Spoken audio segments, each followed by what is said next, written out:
നിനക്ക് ഇത്രയും വയസ്സായി, ഇന്ന് ഇത് ഫിക്സ് ചെയ്തോണം. ഇനി ഇങ്ങനെ നടക്കാൻ പറ്റൂല.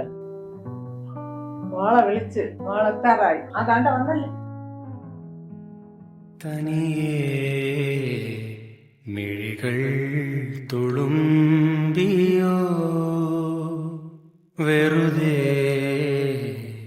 മൊഴികൾ വിതുമ്പിയോ മഞ്ഞേറും വിണ്ണോരം മോളെ നിന്നെ കാണാൻ വന്നവരാണ് ഇവര്. പോലെ മോളെ നിങ്ങൾ സംസാരിക്കും, ഞാൻ പോയി ചായ ഇടാം.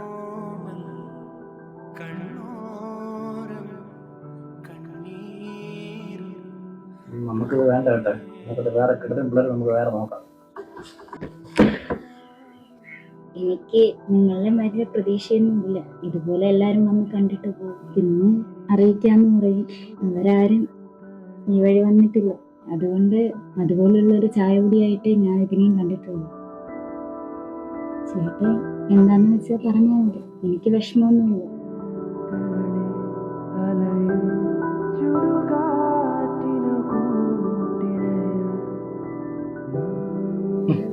എനിക്കറിയായിരുന്നു പോയ സ്പീഡിൽ തന്നെ തിരിച്ചു വരുന്നു. വാ പോവാം. ഞാൻ ഉറപ്പിച്ചു. ഉറപ്പിച്ച നിനക്കത് ഭ്രാന്ത. നീ വാക്ക് കൊടുത്ത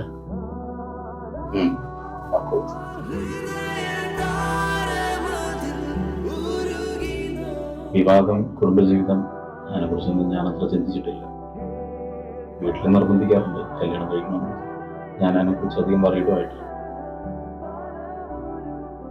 പക്ഷെ ഇവിടെ വന്ന് എന്നെ കണ്ടപ്പോ ഞാൻ ഇത്രയും ജെന്യൂനായിട്ട് സംസാരിച്ചപ്പോ എന്താ ചേട്ടാ, സഹതാപമാണോ? ആടാ സഹതാപം. ഞാനും കുറച്ച് പെണ്ണാണൊക്കെ പോയിട്ടുണ്ട്. പക്ഷെ അവിടെ ഒന്നും തന്നെ പോലെ ജെന്യൂനായിട്ടുള്ള ഒരാളെ കണ്ടിട്ടില്ല. കൂടുതൽ വലിച്ചു കിട്ടാനോ വിശദീകരിച്ച് പറയാനോ ഒന്നും അറിയത്തില്ല. ഒരേ ഒരു ഉറപ്പാണ്, തന്നെ എനിക്കിഷ്ടമായി. മറ്റുള്ളവരൊന്ന് കണ്ടിട്ട് പിന്നെ പറയാമെന്ന് പറഞ്ഞ് ലാഗ് അടിച്ച പോലെ എന്തായാലും ഞാൻ ആക്കുന്നില്ല. എനിക്കിഷ്ടമായി.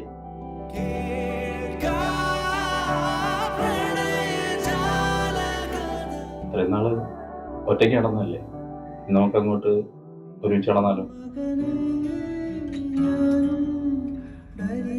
ൊരു